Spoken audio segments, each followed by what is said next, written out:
Ada 4 poin yang akan saya sampaikan hari ini tentang praktek kolaborasi itu apa, patient centered care itu apa. Anda tadi sudah melihat ilustrasi yang sangat penting, sangat menarik tentang adjustment collaboration, manfaat praktek kolaborasi, definisi pendidikan interprofesi dan juga kompetensi yang diharapkan pada saat kita menerapkan pendidikan interprofesi. Kalau misalnya nanti ada pertanyaan atau isu yang ingin Anda sampaikan atau usulkan, silahkan dicatat. Nanti moderator akan memandu diskusi di akhir sesi. Saya hanya akan menyampaikan poin-poin saja. Sebetulnya saya lebih senang langsung diskusi, tapi untuk bisa kita sama-sama mengontrol waktu, saya minta izin untuk menyampaikan dulu beberapa poin materinya. Setelah itu nanti kita bisa berdiskusi.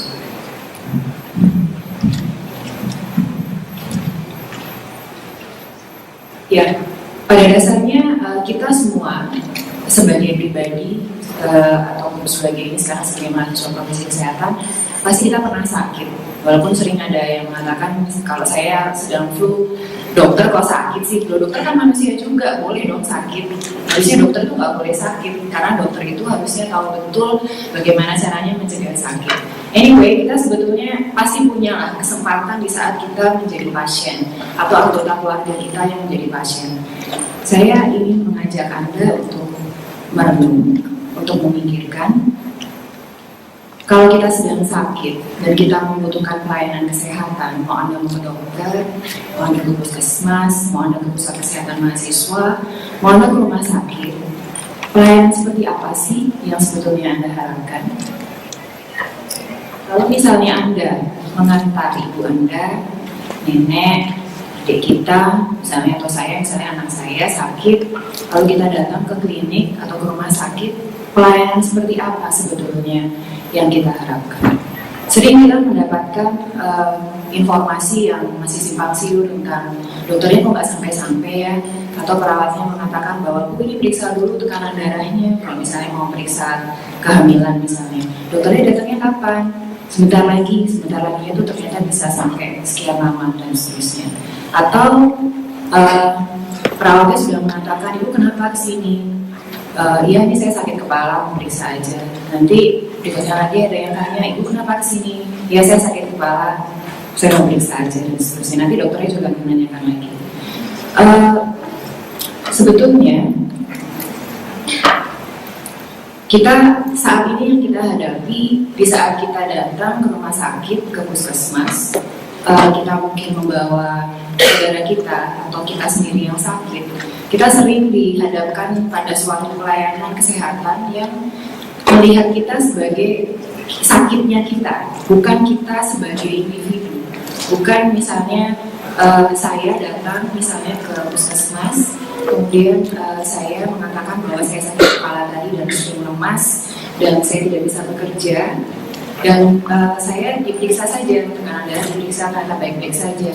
Kemudian saya diperiksa, oh kemungkinan ini ada yang pucat nih, jadi mungkin kurang darah. Kemudian diperiksa sel darah merah saya ternyata memang anemia, tapi sudah, saya hanya diperiksa berdasarkan, oh ya ibu, ternyata ibu ini anemia, kemungkinan makanannya kurang bergizi dan lain-lain. Saya tidak pernah ditanya kenapa kok sampai makanan saya kurang bergizi. Saya tidak pernah mendapatkan perhatian bahwa ternyata untuk bisa mendapatkan makanan bergizi itu saya tidak punya biaya misalnya. Atau tidak pernah mendapatkan perhatian kalau saya anemia, makanan saya tidak bergizi, saya ditanya enggak ya anak saya ada berapa. Ternyata saya, misalnya anak saya 5 dan jarak kelahirannya sangat dekat, sehingga saya berkali-kali harus hamil dan melahirkan dan seterusnya, itu bisa mempengaruhi kesehatan saya.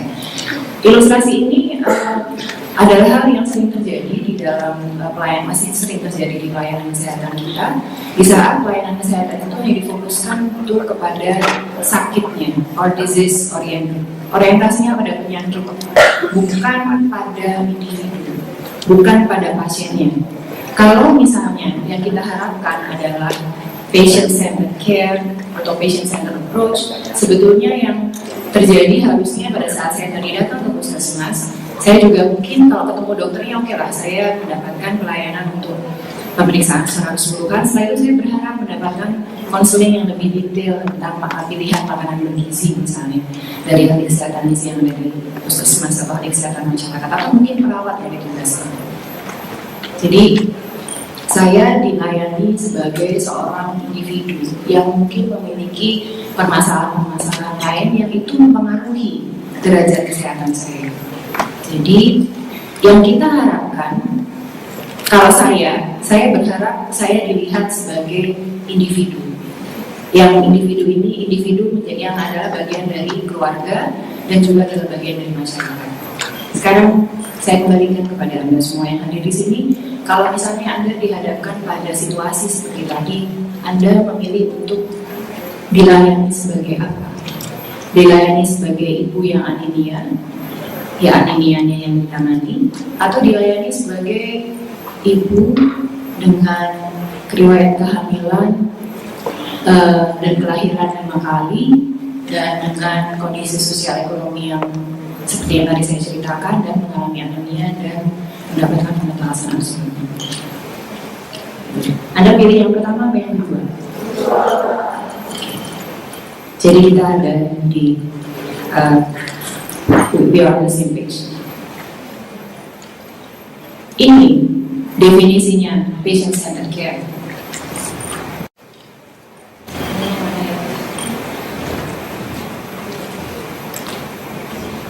Respectful, responsif terhadap kebutuhan individu. Individu kita juga ya, kita tahu bahwa manusia itu makhluk sosial pada dasarnya. Kita tidak mungkin hidup sendiri.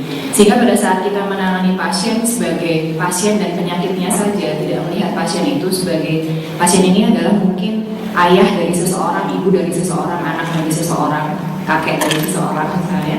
Itu kita mengisolasi, ingin menata laksana, ingin memberikan pelayanan, tetapi terisolasi dan hanya sepotong-sepotong saja. Padahal kita tahu kualitas kesehatan seseorang, keluarga, individu, dan komunitas itu sangat tergantung atas banyak faktor. Jadi pada saat kita memberikan pelayanan kesehatan, tidak hanya oleh dokter gigi, seluruh profesi kesehatan, dengan kita memperhatikan kebutuhan pasien, preferensi pasien, kondisi pasien secara keseluruhan, itulah yang disebut sebagai patient-centered care. Dan menurut saya di saat kita mendudukkan diri, kita juga pernah sakit, anggota keluarga kita juga pernah sakit, dan kita mendudukkan diri sebagai yang menerima pelayanan kesehatan, itulah saat kita harus mengingat pada saat kita memberikan pelayanan kesehatan, berikanlah pelayanan kesehatan itu seperti halnya kita ingin mendapatkan pelayanan kesehatan yang terbaik. Menurut saya paradigma seperti ini penting untuk bisa kita camkan, apalagi adik-adik sebagian besar di sini dan juga sejawat staf pengajar di Fakultas Profesi Kesehatan, penting untuk kita camkan bahwa kita mendidik calon-calon profesi kesehatan ini untuk bisa memberikan pelayanan yang terbaik. Masalahnya adalah tidak semudah itu. Jadi kita berhadapan dengan pelayanan kesehatan yang makin kompleks. Saya tidak akan menjelaskan semua komponen yang ada di sini, tetapi saya ingin menarik perhatian Anda semua bahwa yang seperti tadi yang saya ceritakan itu, kalau misalnya diselenggarakannya hanya untuk 1-2 pasien dan keluarganya, mungkin terlihat harusnya bisa dong ya. Tapi di saat seorang dokter di puskesmas harus menerima 100-150 pasien per hari, bayangkan, sempat nggak sih mikir ibu ini hamil berapa kali, melahirkan berapa kali dan seterusnya, menanyakan tentang background sosial ekonominya?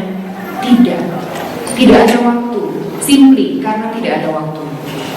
Jadi kembali lagi, sekarang kalau misalnya tantangan kita menghadapi perkembangan teknologi, pengetahuan di bidang kedokteran dan kesehatan, penyakit yang mungkin masih kompleks di Indonesia dengan double burden-nya, kita masih berhadapan dengan penyakit infeksi, tetapi juga sudah menghadapi tantangan untuk penyakit degeneratif.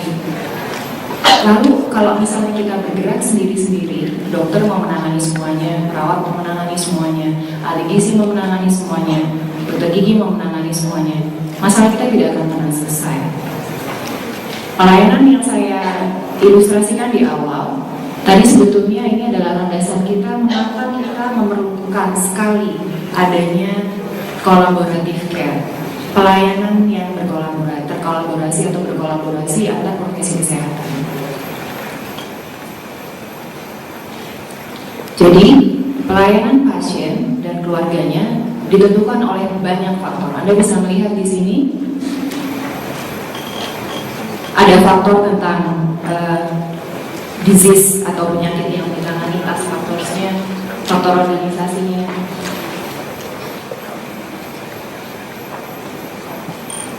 faktor teknologi, faktor lingkungan, dan faktor tim. Dan di dalam faktor tim ini ternyata di saat kita berhadapan dengan masalah kesehatan yang semakin kompleks, sebetulnya mau tidak mau kita memang harus berkolaborasi. Jadi kolaborasi itu bukan option A atau option B saat ini. Kolaborasi is a must. Kolaborasi adalah suatu keharusan. Anda tidak mungkin, sebagai profesi kita tidak mungkin mengatasi masalah kesehatan yang semakin kompleks kalau kita berdiri sendiri-sendiri sebagai profesi yang sendiri-sendiri. Tidak akan pernah selesai. Dan masalah tim ini menjadi bagian yang sangat penting untuk kita meningkatkan kualitas pelayanan kesehatan kita secara keseluruhan. Nanti kita akan melihat, sepertinya mudah mengatakan bahwa yang penting kerja tim, yang penting kerja tim. Anda mungkin bisa merasakan sendiri, bekerja dengan teman-teman satu profesi saja bisa sangat sulit, karena tim juga ditentukan oleh masalah personal dan interpersonalnya, apalagi bekerja sama dengan anggota tim dari profesi yang lain. Ada kultur yang berbeda, ada ekspektasi yang berbeda, ada cara komunikasi yang berbeda, dan yang paling penting, yang sering kita tidak sadari adalah bahwa peran dari masing-masing profesi dalam penyelenggaraan pelayanan kesehatan secara komprehensif dan holistik itu saling mengisi. Ada yang overlapping sedikit, tapi bukan berarti perannya akan sama. Saling mengisi, kalau tidak ada satu peran akan timpang pelayanannya. Tapi bukan berarti saya tiba-tiba bisa jadi dokter gigi gitu ya. Tadi misalnya saya mungkin bisa nyambut gigi waktu dulu diajarkan untuk itu, ada hal umumnya diajarkan untuk general practitioner. Tapi kalau saya jadi dokter gigi yang betul harus memberikan layanan umum, ya saya harus sekolah lagi dokter gigi. Ada kemampuan-kemampuan dan kewenangan yang perlu kita sadari, dan itu adalah esensi dari kerjasama interprofesi. Gambar ini mungkin sudah pernah Anda lihat sebelumnya, tadi sudah sempat disinggung juga hal sederhana tentang betapa mungkin kita di dalam suatu setting pelayanan kesehatan mengamati bahwa tidak ada komunikasi antara anggota tim pelayanan kesehatan tersebut. Semuanya menanyakan hal yang sama. Tapi Anda bisa bayangkan, kalau misalnya Anda bayangkan pada setting pelayanan kesehatan di rumah sakit atau di klinik dan yang lebih established, seharusnya hal ini bisa dihindari. Tetapi saat Anda berhadapan dengan setting yang tadi saya ceritakan di puskesmas dengan beban kerja yang sangat tinggi, mungkin saja nggak sempat ngobrol sama dokternya, perawatnya, terima pasien dan lain-lain, ya udah gitu, jalan aja terus gitu. Jadi memang perlu pemikiran kita bersama untuk kita bisa menyelenggarakan pelayanan kesehatan yang kolaboratif. Pada dasarnya, pelayanan kesehatan yang kolaboratif yang kita harapkan dapat menjadi tulang punggung dari pelayanan yang berpusat pada pasien atau patient-centered care, itu diharapkan diawali oleh pendidikan interprofesi, karena kita berhadapan sekarang pada kenyataan memang pelayanan kita banyak yang masih terkotak-kotak. Kita sepertinya menuju pada pelayanan peningkatan kualitas pelayanan kesehatan, tapi kita belum betul-betul bergerak bersama. Dan yang hadir di sini ini memang seperti tadi disampaikan oleh Ketua Panitia, Anda ini diharapkan menjadi agent of change dan menjadi champion di tempat masing-masing, karena yang diperlukan, yang sangat diperlukan adalah perubahan paradigma. Seperti tadi saya katakan, saya bisa percaya dan secara yakin menyampaikan kepada sejawat sekalian dan adik-adik yang hadir di sini bahwa kolaborasi itu bukan pilihan, kolaborasi adalah keharusan. Itu karena saya dibenturkan oleh banyak hal dan saya berada pada posisi saya sekarang ini setelah perubahan dan diskusi dengan berbagai pihak. Jadi kalau misalnya ada yang bilang saya masih berhadapan juga dengan staf pengajar yang masih ngapain sih capek-capek kolaborasi, ngurusin yang di profesi masing-masing saja sudah sulit, memastikan bahwa adik-adik TKID ini kompeten nanti setelah menjalani pendidikan profesi saja sudah banyak sekali tantangannya. Mengapa kita sekarang harus capek-capek berkolaborasi? Bukan masalah capek-capek berkolaborasi. Kolaborasi adalah keharusan, tapi memang kolaborasi memerlukan usaha. Tidak ada yang mudah. Dan pada saat kebutuhan pelayanan kesehatan sudah kita identifikasi seperti tadi, dan pendidikan tidak bergerak untuk menangkap tantangan itu, ya nanti Anda akan lulus dan tidak memiliki kemampuan untuk berkolaborasi dan Anda akan tertinggal. Dan tentunya itu tidak kita inginkan. Karena kemampuan untuk bekerja sama di dalam tim, kemampuan untuk memimpin, dan kemampuan untuk dipimpin itu adalah kemampuan yang seharusnya juga ada di dalam kemampuan masing-masing profesi yang harus dikembangkan. Jadi sekarang bukan waktunya lagi untuk kita terkungkung di dalam satu ruang yang kita mau melindungi diri sendiri di situ dan tidak mau bergerak untuk bekerja sama dengan profesi kesehatan yang lain. Bahkan mungkin tidak dengan profesi kesehatan saja, tapi juga dengan profesi yang lain. Karena perlu disadari masalahnya makin kompleks. Kalau kita mau mengejar semua kemampuan akan kita atasi sendiri, artinya kita tidak realistis. Karena pelayanan kesehatan sudah membutuhkan suatu bentuk pelayanan yang kolaboratif. Tadi di dalam video disebutkan tentang patient safety, keselamatan pasien. Saya akan memperkenalkan sedikit karena ini adalah entry point yang sangat penting di setting pelayanan kesehatan yang menjadi dasar kebutuhan praktek kolaborasi. Contoh, di suatu setting di rumah sakit ada banyak sekali pasien, tapi tidak cukup waktu untuk kita bisa mencuci tangan antara pada saat kita melayani satu pasien dengan pasien yang lain, misalnya di setting poliklinik gitu ya. Menurut Anda bagaimana kalau misalnya pada kondisi seperti ini? Apa yang Anda lakukan?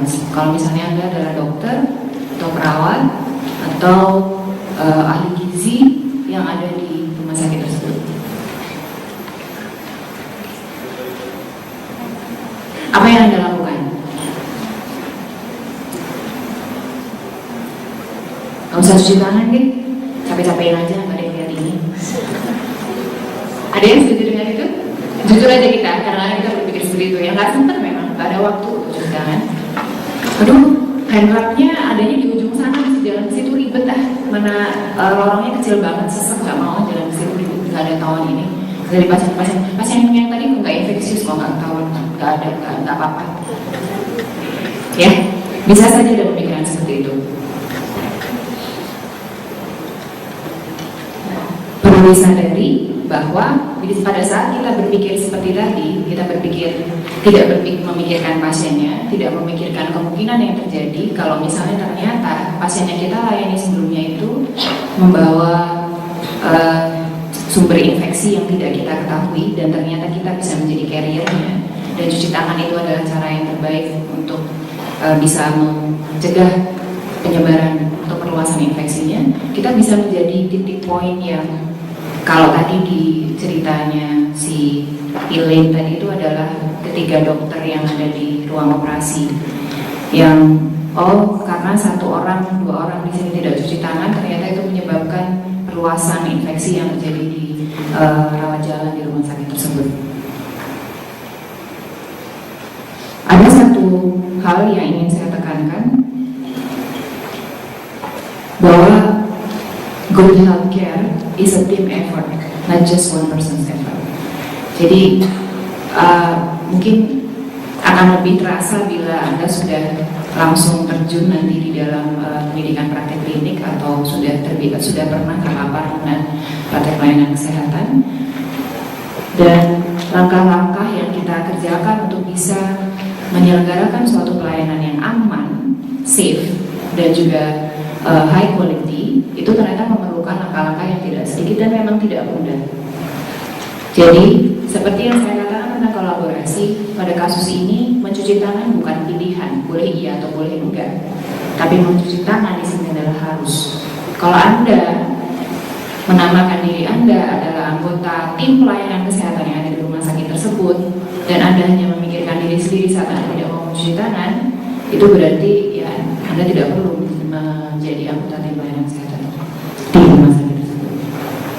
Ini saya tidak akan jelaskan secara detail. Jadi pada kondisi ada kejadian yang tidak diinginkan, biasanya akan ada suatu proses untuk mengidentifikasi ada masalah di mana sebetulnya. Jadi kolaborasi antar penyedia pelayanan kesehatan dalam suatu setting pelayanan kesehatan itu menjadi satu kunci pada proses keselamatan pasien. Terserah Anda mau nanti ditugaskan di mana, mau di puskesmas, mau di rumah sakit, mau di klinik di mana, atau di setting kesehatan pelayanan kesehatan apapun. Tetapi poinnya bukan untuk mencari ini salahnya nurse A, ini salahnya dokter B, atau ini salahnya ahli gizi C. Tetapi adalah untuk melihatnya sebagai suatu sistem dan mengatasinya bersama-sama. Tapi tetap saja harus ada yang, apakah harus dokter B harus dilatih lagi, apakah nurse A. Tadi misalnya kalau di video ternyata masalahnya adalah pada masalah komunikasi. Komunikasinya tidak terjadi pada waktu yang seharusnya. Seharusnya dokternya lebih cepat menyadari. Seharusnya perawatnya dengan tegas bisa menyampaikan dan mengusulkan, dokter, kenapa nggak tracheostomi saja pasiennya? Pasiennya udah gagal intubasi berkali-kali, dokter. Dokter harus tracheostomi pasiennya sekarang. That's assertiveness. Di saat yang dipikirkan, nggak enak dokter ini galak, nggak enak dokter ini bawel banget, nggak enak dokter ini saya segenah. Jangan pikirkan dokternya, setelah habis itu mau dipecat, tapi pasien yang ada di depan Anda itu yang harus Anda pikirkan. Ya, contoh sederhana, that's why we live on 3. Kan kalau misalnya angkat pasien, misalnya dari berangkar ke meja operasi atau dari berangkar ke meja di tempat tidur di IGD kan, ya 1, 2, 3 berangkat. Itu ada maksudnya. Ini sebenarnya hanya untuk esensi untuk komunikasi. Tadi saya sudah menceritakan ini. Pada seluruh aspek layanan kesehatan kita bisa berkolaborasi. Dan kolaborasi itu tingkatnya bisa jadi gini. Apakah kita harus langsung menuju ke suatu tim kolaboratif yang sangat ideal? Saya mengatakan kolaborasi adalah suatu keharusan. Tetapi untuk menuju kepada tim kolaborasi yang ideal itu adalah ada roadmap-nya. Jadi kalau misalnya bisa, ya mulai dari start small istilahnya. Jadi sedikit dulu, misalnya baru berkolaborasi, bisa berkolaborasi dengan satu profesi, dengan antara dokter dan perawat misalnya, itu tingkatkan kolaborasi di situ. Setelah itu kita identifikasi kebutuhan pelayanan kesehatan yang ada di tempat kita seperti apa. Mungkin kita membutuhkan ahli gizi, udah kita mana kita. Terus kira-kira kita punya sistem rujukan ke rumah sakit yang mana atau ke konsultan yang mana, dan seterusnya. Dan ini adalah suatu segitiga yang penting menurut saya, bahwa tujuan kita adalah pada pasien. Dimanapun tempat Anda, apapun pekerjaan Anda, apakah Anda nanti ada di tempat di tim yang memang tim yang menyediakan pelayanan kesehatan langsung menegakkan diagnosis dan menetapkan terapi, ataukah Anda ada tim yang menyediakan memikirkan jumlah tempat tidur, jumlah selimut dan lain-lain, Anda itu adalah bagian dari tim. Kalau Anda tidak bekerja dengan benar, pelayanan kesehatan pasiennya juga akan terpengaruh. Ya, diharapkan dengan pendidikan interprofesi Anda akan menjadi agen-agen yang nanti bisa menyelenggarakan praktek kolaboratif dan memperkuat sistem dan meningkatkan kualitas pelayanan. Ini adalah beberapa contoh tentang manfaat praktek kolaborasi. Saya tidak akan menjelaskan secara detail. Intinya akan meningkatkan banyak efisiensi, meningkatkan efisiensi dengan pelayanan kesehatan, dengan peningkatan sistem rujukan, dan untuk pasien-pasien dan keluarganya dengan penyakit kronis juga telah sudah banyak evidence yang menunjukkan bahwa praktek kolaboratif itu memberikan advantage untuk peningkatan kualitas pelayanan kesehatan. Anda bisa melihat di sini, baik di setting rumah sakit ataupun di setting komunitas. Ya, sedikit untuk bisa menuju ke sana, mempersiapkan profesi kesehatan yang siap untuk menyelenggarakan praktek kolaboratif. Bagaimana mungkin itu bisa terjadi kalau Anda pendidikannya sendiri-sendiri? Saya jadi dokter, saya nggak pernah sampai lulus tahu misalnya kalau misalnya sejawat perawat itu harusnya saya bisa mengharapkan apa sih dari sejawat perawat, atau sejawat perawat bisa mengharapkan apa sih dari saya, karena saya tidak pernah mendapatkan informasi atau belajar sebelumnya tentang kewenangan dan kompetensi masing-masing profesi. Mohon dibedakan pendidikan interprofesional dan multiprofesional. Kalau pendidikan interprofesional yang dimaksud adalah di saat Anda di dalam suatu modul atau suatu mata kuliah, Anda dimungkinkan untuk bisa mengenal profesi profesi Anda dan juga profesi kesehatan yang lain, dan Anda diberikan kesempatan untuk bekerja sama, dan kerjasama itu adalah poin yang paling penting yang menjadi poin assessment tentang kemampuan Anda di modul itu. Kalau misalnya Anda dianggap tidak bisa bekerja sama, artinya modul itu berarti sudah gagal. Beda dengan pendidikan multi profesional, di mana Anda bisa belajar apapun, duduk sama-sama dalam ruang kuliah, diskusi sama-sama, tetapi kemampuan kolaborasi atau kemampuan bekerja samanya bukan menjadi poin kompetensi yang akan dicapai. Jadi duduk sama-sama dalam satu setting kuliah ataupun diskusi belum tentu itu pendidikan interprofesional, dan harus berhati-hati. Ini adalah komponen ilmu kesehatan di Universitas Indonesia, dan ini adalah modul-modul yang sudah kami selenggarakan untuk memfasilitasi MPI dan IPI-nya. Dan ini adalah kompetensi yang diharapkan dapat dikembangkan di dalam modul-modul interprofessional education. Kemampuan kerjasama, tanggung jawab, dan peran masing-masing profesi dan profesi yang lain, komunikasi, learning and critical reflection, kemudian mengenal kebutuhan pasien dan ethical practice. Kalau Anda ingin mendapatkan elaborasi lebih lanjut tentang kompetensi ini, ada di dalam presentasi ini, tapi saya tidak akan menjelaskan lebih detail, nanti mungkin kita bisa diskusikan saja.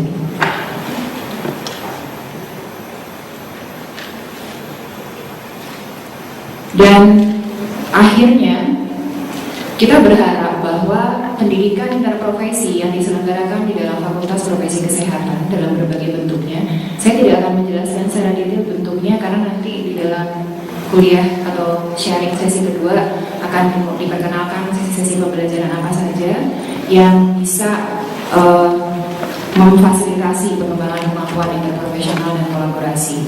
Tapi saat ini saya hanya ingin menekankan bahwa itu adalah usaha yang harus, bukan menjadi pilihan untuk kita bisa mengembangkan kemampuan interprofesi. Pertanyaannya adalah, kalau kita sudah pendidikan, institusi sudah memberikan kesempatan kepada Anda untuk mengenyam atau untuk mengembangkan kemampuan kolaborasi dan kerjasama, apakah iya itu nanti akan betul-betul membuat Anda menjadi anggota tim pelayanan kesehatan yang mampu menyelenggarakan praktek pelayanan kesehatan yang kolaboratif? Itu pertanyaan kita bersama. Dan ada evaluasi secara berkesinambungan yang harus mampu kita laksanakan untuk memastikan hal tersebut.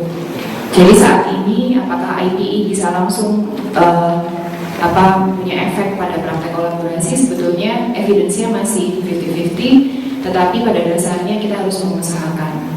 Start small, harus mengusahakan, dan kita menyediakan evidence-nya. Jadi pada akhirnya saya ingin mengatakan bahwa pendidikan interprofesional itu adalah langkah strategis untuk kita bisa menyelenggarakan praktek kesehatan kolaboratif.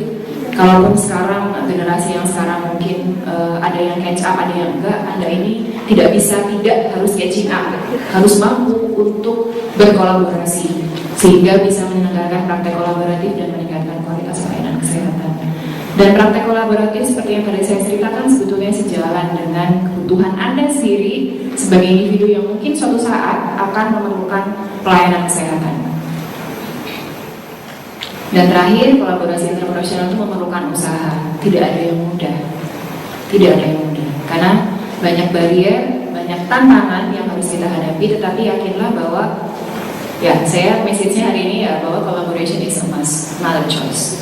Terima kasih banyak. Assalamualaikum warahmatullahi wabarakatuh.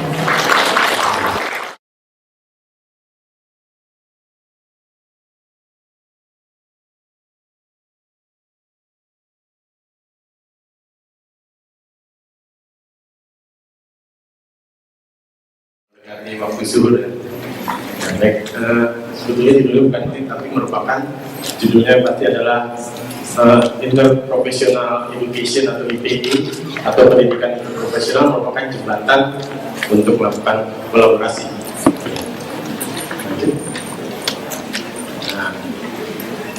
kalau tadi sudah diterangkan tentang kolaborasi, ya, kenapa sih perlu ada IPI? Itu karena banyak, ya kita secara umum sudah tahu bahwa banyak prasangka negatif terhadap profesi di bidang masing-masing.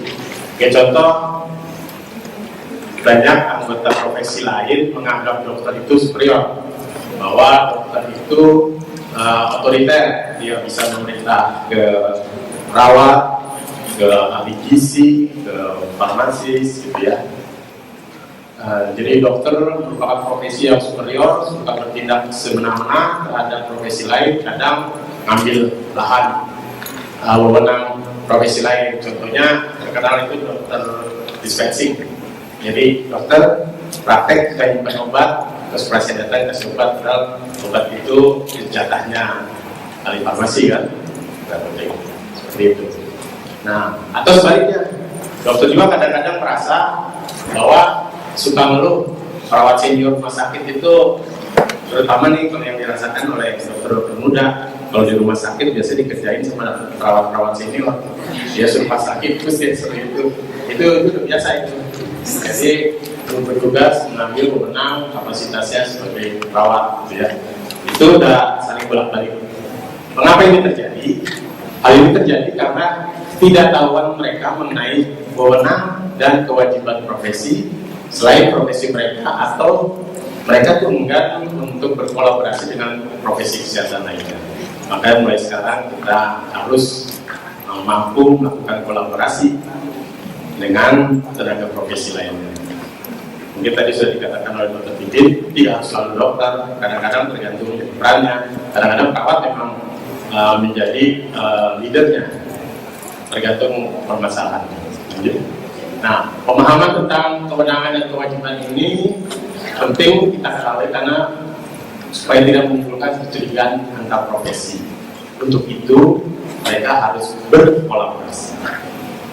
Dengan berkolaborasi itu mereka harus melalui suatu pendidikan yang namanya interprofessional education. Itu disediakan untuk kalangan profesi besar.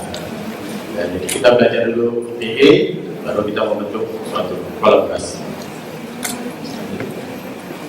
Nah, ini tadi mungkin sudah definisi kolaborasi tim kesehatan. Jadi kolaborasi bentuknya ya. Ada banyak bentuk tim kolaborasi tadi sudah. Nah, ini kenapa sih perlu kolaborasi? Karena kita punya tujuan yang sama. Yang pasti tadi tujuannya cuma satu kan, patient safety aja kan.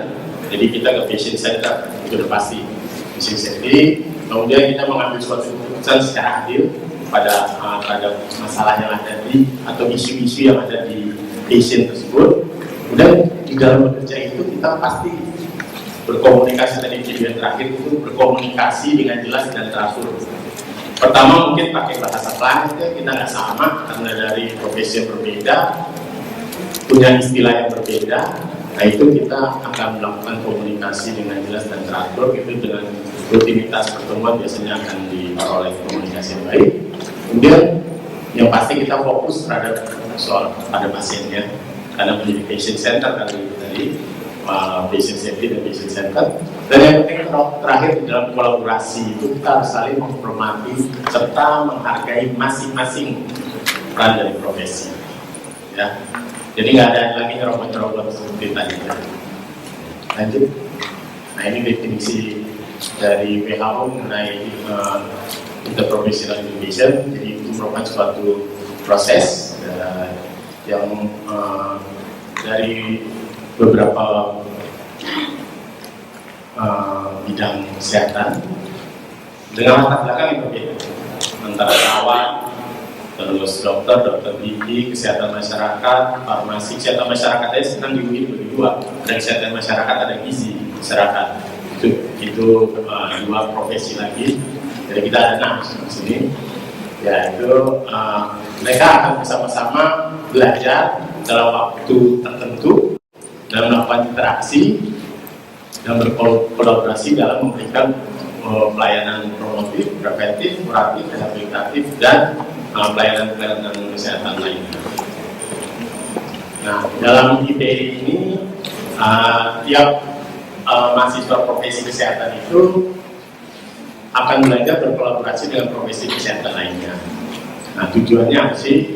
Ya, hasilnya nanti kalau kita sudah berkolaborasi dengan dalam suatu pendidikan interprofesional itu meningkatkan kualitas layanan yang diberikan kepada pasien.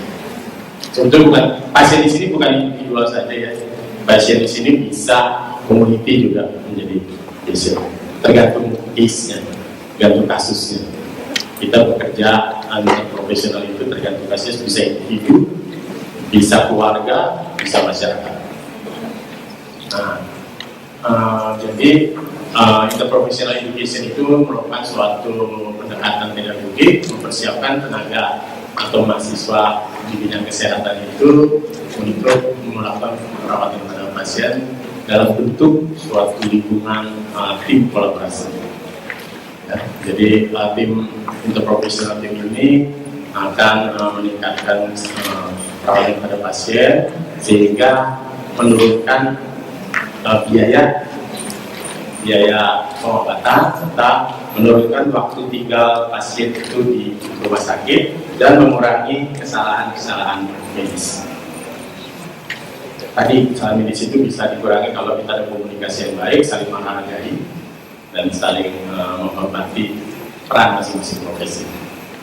Nah, tujuan dari kita melakukan TPI itu adalah untuk mengembangkan pengetahuan kita, skill, dan sikap dari anggota tim interprofesional dalam suatu lingkungan dan kompetensi yang berkaitan dengan kolaborasi, dari dalam suasana kolaborasi. Ya, jadi secara ideal pendidikan interprofesional itu harus melewati suatu kurikulum baik vertikal maupun horizontal. Ya, kalau tadi contoh itu beberapa horizontal ya. Di gigi, saya dari dokter gigi biasanya kita punya tim kolaborasi yang sifatnya horizontal, artinya dokter gigi dengan perawat gigi atau dengan teknisi lain. Tetapi juga kita bisa horizontal antara dokter gigi dengan keperawatan, dengan farmasi, dengan dokter umum, karena bisa rujukan segala macam itu bisa. Jadi hanya vertikal tapi juga horizontal. Nah, tujuan dari IPE sebetulnya apa sih?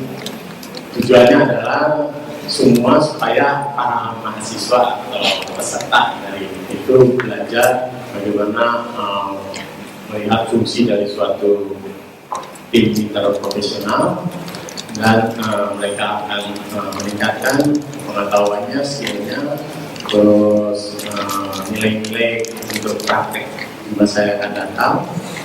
Dan akan memberikan perawatan yang baik kepada pasiennya dalam bentuk kolaborasi dan fokus di dalam patient center, artinya ke dalam perawatan pasiennya. Nah, tim interprofesional ini terdiri dari anggota-anggota dari beberapa tenaga kesehatan, profesi kesehatan yang punya pengetahuan, skill maupun kemampuan yang khusus di masing-masing peran. Dan goal dari suatu pendidikan interprofesional tim adalah memberikan perawatan secara kolaboratif yang berpusat kepada pelayanan pasien dan tujuan umumnya adalah bekerja dalam kolaborasi ya. Dan setiap anggota punya kemampuan dalam melakukan pengamatan dan punya keahlian spesifik berkolaborasi, berkomunikasi sehingga memberikan perawatan yang optimal kepada pasien.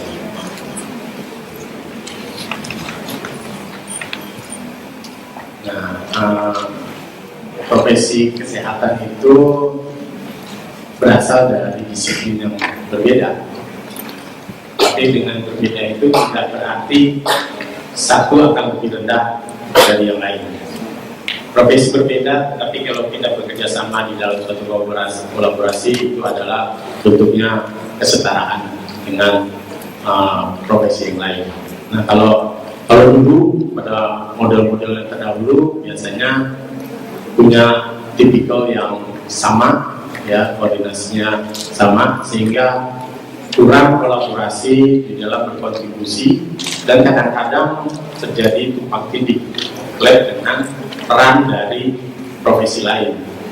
Mungkin tadi sudah bisa dilihat contohnya ya, dokter kasih obat perlet kan itu sebetulnya, atau perawat bahkan. Dan paling sering terjadi adalah konflik di dalam melakukan perawatan pada pasien, karena punya egonya masing-masing, punya keinginan masing-masing, yang mempertahankan identitas dari keprofesiannya. Itulah yang menjadi masalah.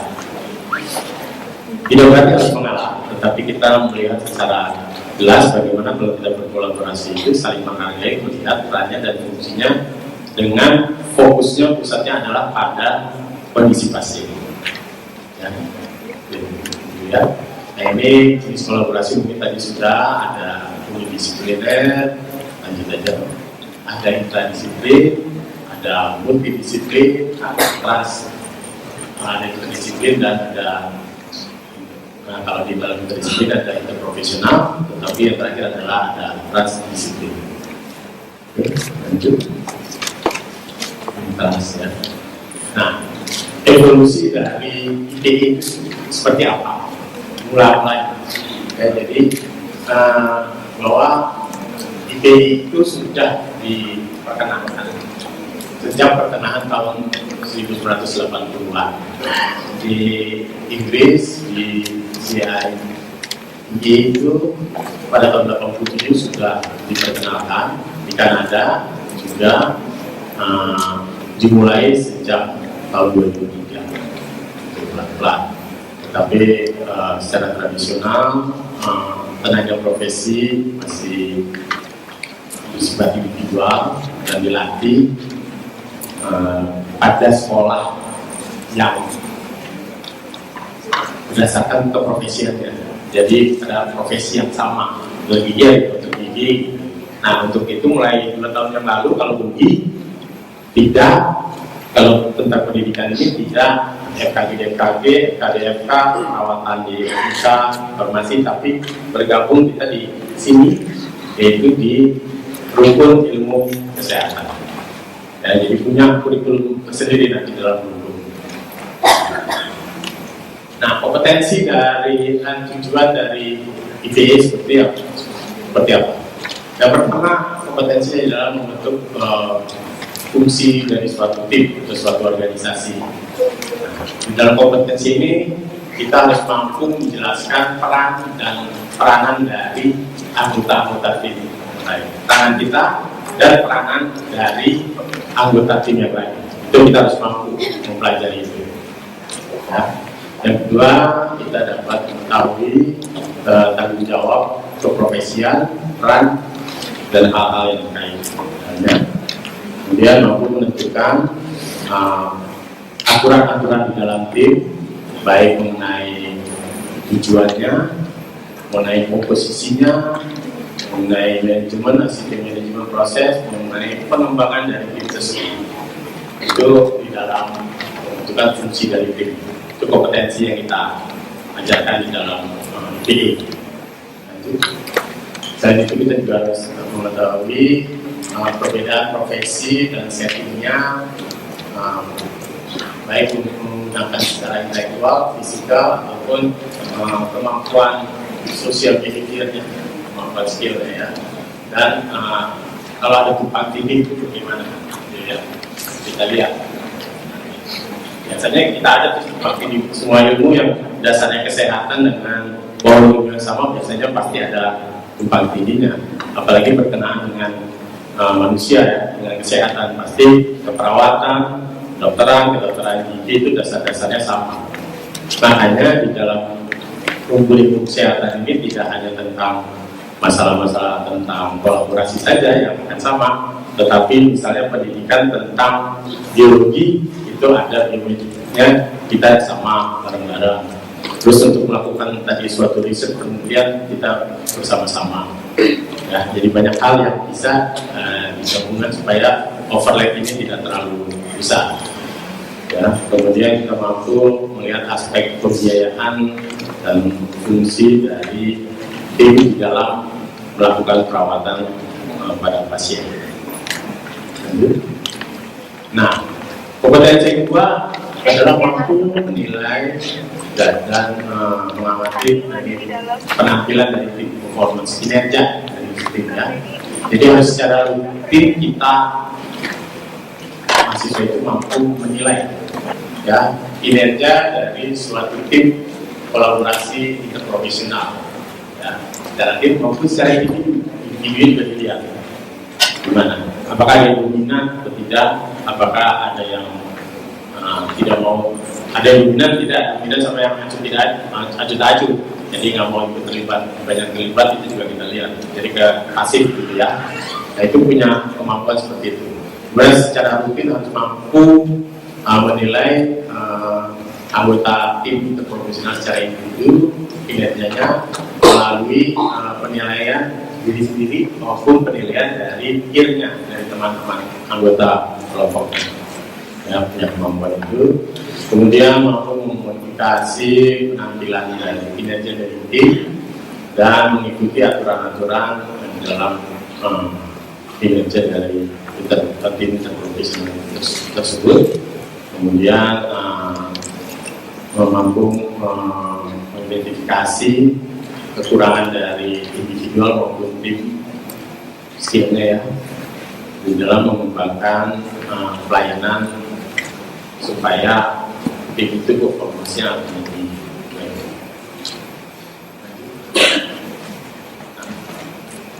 Kompetensi yang ketiga adalah intra-team communication. Jadi komunikasi di dalam tim itu sendiri. Jadi kita harus memiliki komunikasi yang efektif, baik toolsnya maupun teknik-tekniknya yang dapat meningkatkan fungsi dari tim. Ya.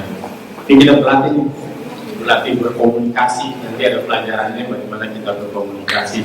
Mungkin tadi sudah di video ada sedikit, tapi pada praktiknya nanti kita dilatih misalnya di satu kelompok tertentu mereka menggunakan bahasa tertentu.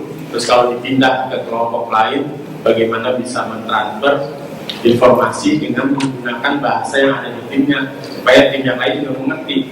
Jadi kita melakukan skills dalam komunikasi efektif, kemudian mampu mengidentifikasi dan mengatasi hambatan-hambatan yang timbul di dalam komunikasi.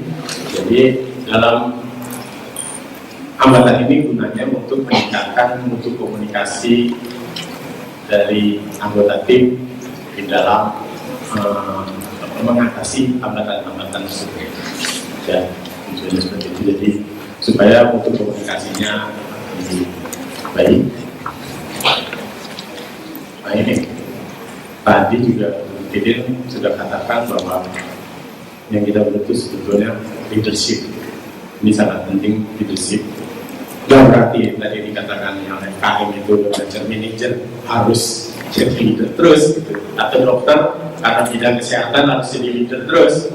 Leadership enggak, semua harus belajar leadership karena tim yang efektif itu harus seorang leadernya harus mampu melakukan memfasilitasi pertemuan-pertemuan tim yang efektif dengan mengikuti beberapa seperti berikut, yaitu harus mampu menjelaskan, melihat tujuan yang jelas, yang objektif, kemudian harus mampu menentukan peran dari tim. Ya, adalah seorang leadership harus mampu melihat, harus mampu mereview atau tugas-tugas, ya, melengkapi tugas-tugas, bukan hanya mereview tapi melengkapi tugas-tugas dan punya konsensus di dalam keputusan dari anggota tim, ya. Dan buat perencanaan selanjutnya. Seorang leader itu harus punya future ke depan, dia mesti ngapain, rencana berikutnya harus direncanakan. Yang terakhir adalah yang ketujuh adalah menilai pertemuan-pertemuan, apakah pertemuannya itu efektif atau tidak, atau banyak ngobrolnya. Kadang-kadang kalau leadernya nggak begitu baik, pertemuan itu yang banyak apanya biasanya gosipnya banyak, inti pada pasien itu malah tidak jelas namanya ya. Itu leadernya harus mampu menentukan seperti itu ya, pemimpin sidang berpasti. Nah, ini bisa dicontoh bagaimana mengasumsikan atau mengindikasikan peranan dari tim susunan support atau tim mediator untuk kelangsungan dari budaya yang ada di tim. Ya. Kalau sudah jadi berkolaborasi, biasanya kita punya budaya di dalam kolaborasi itu, punya aturan-aturan yang biasanya seluruh anggota timnya kalau sudah menyatu, biasanya sudah otomatis dia tahu seperti apa kondisi atau environment dari tim kolaborasi. Kalau dia tidak bisa beradaptasi dengan lingkungan di dalam tim kolaborasinya agak susah. Makanya kita harus belajar dalam ITE ini tentang leadership, karena kita nanti mengatasi konflik juga ya. Oke, lanjut. Nah, bagaimana ini memecahkan konflik dan membangun konsensus. Nah, di dalam konflik ini kita akan belajar selain macam-macam gaya kepemimpinan, tapi bagaimana macam-macam menangani konflik. Mungkin nanti akan ada teorinya. Mungkin kita mengatasi konflik itu bisa dengan win-win solution, tidak ada yang dirugikan. Tapi tidak harus selalu demikian. Kadang-kadang seorang pimpinan harus bisa memutuskan mana yang saya akan ambil. Ya. Karena fokusnya kepada siapa? Fokusnya tetap kepada patient, pada pasien. Jadi memang kalau pasien ini butuhnya ini, ya udah, biarpun yang lainnya punya perbedaan, harus diputuskan satu. Tidak harus selalu win-win solution. Ya. Jadi mampu mengidentifikasi dan mengalamatkan atau mengarahkan masalah-masalah yang ada di tim dengan timnya. Ya. Jadi harus diselesaikan masalah-masalah yang ada di dalam tim. Jangan didiamkan. Itu kayak nyimpan api dalam sekam, waktu-waktu bisa. Jadi harus cepat diselesaikan. Kalau enggak, kerja akan selanjutnya di dalam pelayanan akan berkurang. Jadi harus mampu berdiskusi atau memilih suatu strategi yang akan diimplementasikan untuk mengatur konflik di dalam lingkungan profesional. Anda belajar. Nah, ini tujuan-tujuan yang harus kita set terhadap perawatan pasien secara umum. Kita harus buat planning, ya. Harus punya tujuan, patient care goal-nya apa, kemudian mampu menilai, merencanakan dan mengimplementasikan secara efektif, efisien di dalam yang bersifat kolaboratif. Jadi nggak boleh keputusan sendiri, tapi keputusannya kolaboratif, ya, bersifat kolaboratif. Efektif dan efisien. Efisien supaya mengurangi cost dari pasien selama tinggalnya, ya. Kalau kita ngasih pengobatan yang terlalu lama, kan kasihan pasien yang akan terlalu lama. Kalau sekarang sih kasihan pemerintah, karena BPJS yang bayar pemerintah, ya. Nanti pemerintahnya miskin, dijual semua lagi pulau, ya. Jadi kita harus bantu pemerintah. Nah, tiga kunci dasar dari pendidikan interprofesional, yaitu faktor-faktor yang ada, kemudian proses dan outcome. Nah, faktornya itu ada tiga, ya, ada mikro level, ya, ada meso level, dan ada makro. Nah, di dalam mikro level ini, contohnya adalah melakukan sosialisasi dan efek-efeknya dari IPE. Sosialisasi artinya IPE itu harus disosialisasi dan diketahui, baik di lingkungannya atau di tempat-tempat kita menuntut pendidikan. Itu harus tersosialisasi dengan baik. Itu di dalam mikro level, itu kuncinya. Supaya gaung IPI ini bisa diketahui. Karena saya tanya, dari sini yang belum ada yang ikut IPI, tidak semua. Di fakultasnya masing-masing, di institusi pendidikannya masing-masing sudah. Belum, rata-rata baru kedokteran biasanya yang sudah melakukan kolaborasi. Ya. Tapi saya lihat sudah mulai terbentuk karena sudah diminta oleh, diharuskan dari Dr. Pipin bilang bukan dinilai, tapi sudah harus kolaboratif, itu sudah sesuatu yang harus. Karena WHO sudah dari 2008 sudah menuntut adanya visa professional education. Dan pada level meso itu yang dilihat adalah impact atau dampak dari administratif proses dari PI. Dan di sini ada inklusif. Nah, administrasi proses itu banyak faktor yang bisa dilihat. Itu dari persiapan, dari fasilitas, dari segala macam, dari kurikulumnya, ya harus disediakan. Kemudian leadership juga harus ditekankan. Kalau makro level factor itu sifatnya political and institutional support, jadi dukungan politis. Ini kalau nggak didukung sama pemerintah, misalnya sama dikti tentang ini mungkin yang dukung kita expect nih sekarang ya. Itu kalau tidak ada dukungan political will untuk melakukan kolaborasi learning atau IPI itu susah. Ya, harus ada dukungan. Tapi dukungan bukan hanya dari pemerintah, tetapi dari institusional juga. Artinya institusi pendidikan itu harus menyediakan semuanya. Anggota-anggota di dalam institusi tersebut harus tahu apa pentingnya IPI, apa manfaatnya, apa tujuannya, kita harus tahu. Nah, itu kuncinya supaya IPI itu bisa dilaksanakan. Biar udah semuanya ada, tapi kalau institusinya nggak siap, nggak mendukung, tidak akan terlaksana. Ya, atau tidak ada kebijakan. Harusnya dibuat kebijakan seperti itu. Ya, nah ini yang faktor kedua, yang ketiga itu proses dan outcome-nya. Ya. Nah, dari proses dan outcome ini akan dihasilkan suatu kompetensi dari profesional peserta dari pendidikan IPB, yaitu dia harus punya peranan lewat suatu knowledge, dia tahu peran-perannya lewat suatu knowledge, dan dia mempunyai skill atau perilaku.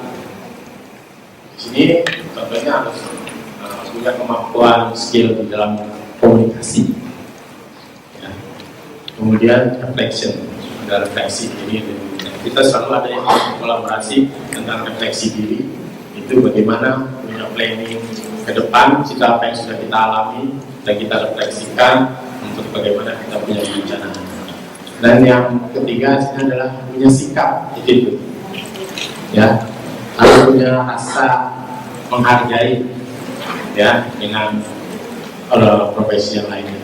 Sebelum gitu ya, terus ada rasa keterbukaan untuk percaya dengan teman kerja, jangan saling curiga. Dokter nggak percaya sama perawat, benar nggak sih udah dikasih minum obatnya seperti ini, jadi harus keras, terbuka. Dan yang terakhir willing to collaborate, jadi punya keinginan yang baik untuk berkolaborasi. Lanjut.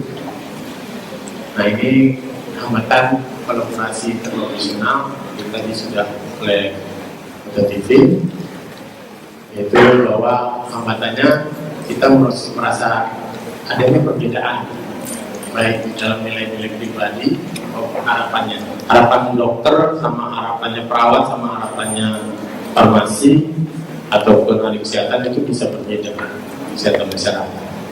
Itu punya perbedaan. Personalitinya, kepribadiannya juga berbeda.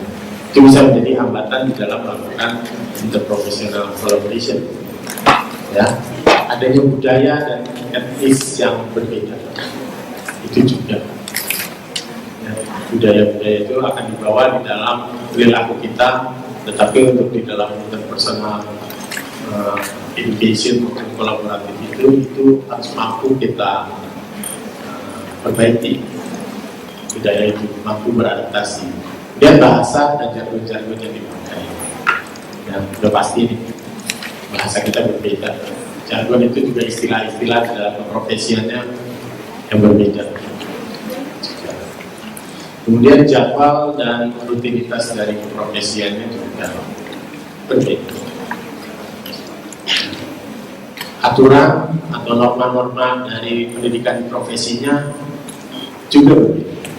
Ya, norma-normanya. Mungkin kedokteran sama kedokteran gigi punya norma ya, kalau kita masuk klinik nggak boleh pakai celana jeans ya, nggak boleh pakai celana panjang gitu, aturannya. Kemudian kalau di gigi juga, kalau kerja sudah di klinik nggak boleh terbuka rambutnya segini, harus ada di ini, nggak boleh, karena penggunaan alat itu mampu mengganggu kerjanya alat, itu bisa membahayakan diri kita dan pasien, sehingga kita punya norma-norma yang berbeda di dalam pendidikannya. Accountability sama reward penghargaannya juga bisa berbeda. Ini hambatan karena adanya perbedaan. Kemudian hambatan yang lain adalah sejarah dari masing-masing profesi, antar profesi maupun rasa saingan di dalam profesinya itu sendiri.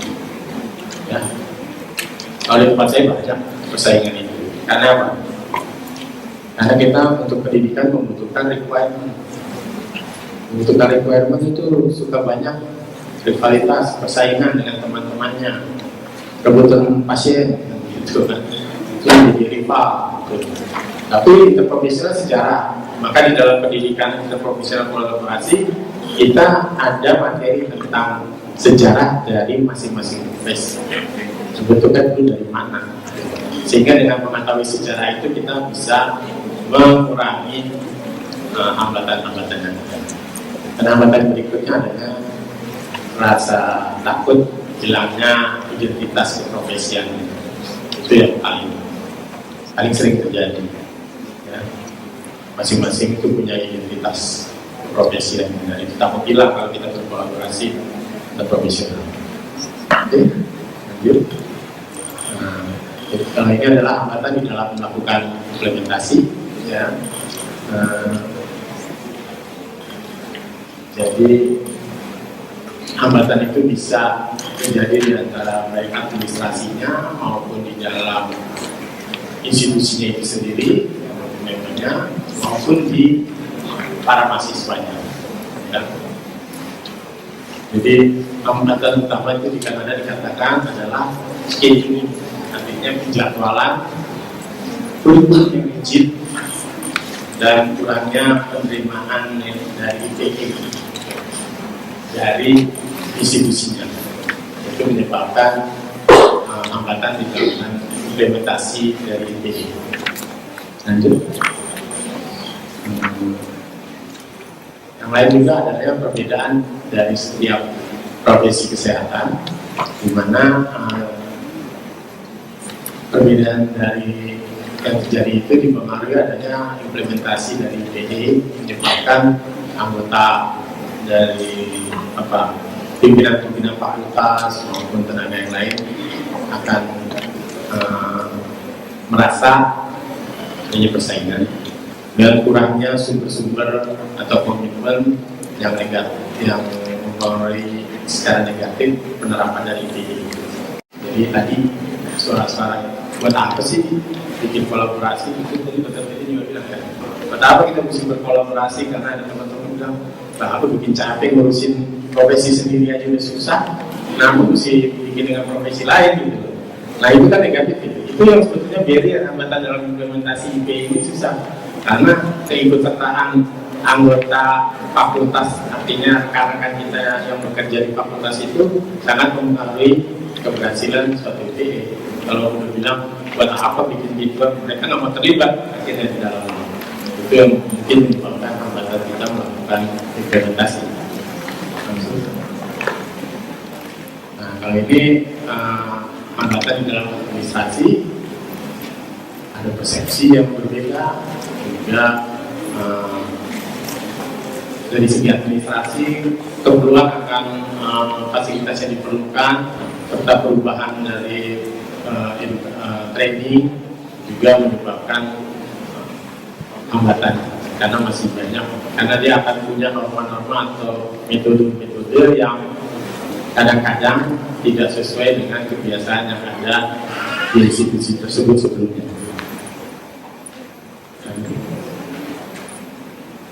Ini material logistik juga mempengaruhi, ya. Jadi kita mengharapkan seluruh sivitas akademika seperti member ini sivitas akademika memberikan apresiasi apa untungnya dari diselenggarakannya IPI, ya. Jadi kalau dia resisten terhadap perubahan biasanya akan menghalangi implementasi dari IPI itu sendiri.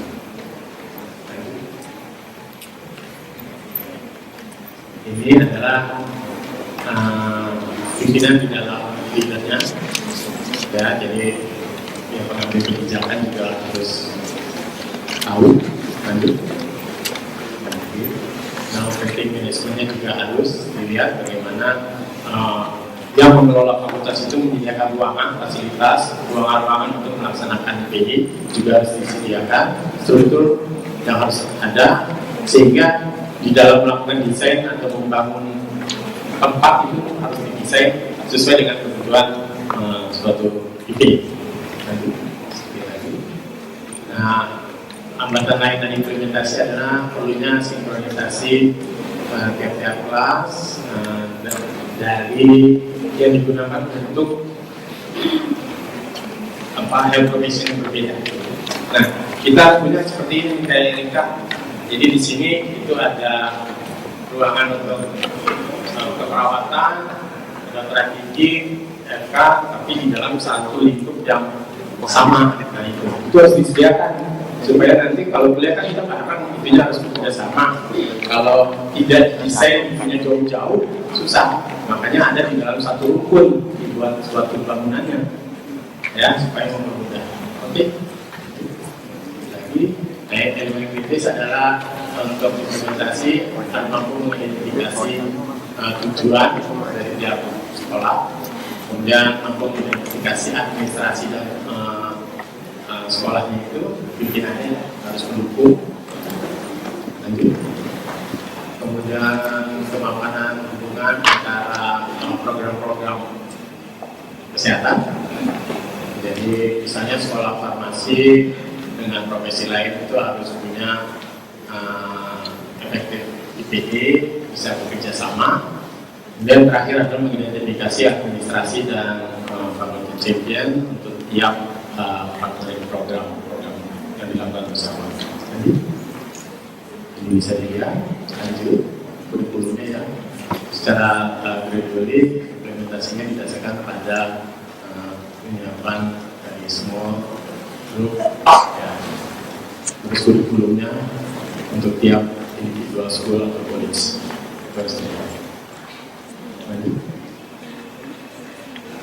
Ini lanjutkan saja. Yang terakhir adalah strategi kolaborasi interprofesional, harus ada open communication, terus peranan yang jelas dan tanggung jawab jelas. Kemudian harus ada arahan yang jelas, tujuan yang jelas. Terus ada atmosfer saling menghargai, respect. Kemudian harus membagi tanggung jawab untuk keberhasilan tim. Kemudian ada bagaimana mengatasi konflik, dan terakhir mekanisme mengevaluasi dampak hasil dan petunjuk-petunjuk selanjutnya. Ini yang saya ucapkan terima kasih. Wassalamualaikum warahmatullahi wabarakatuh.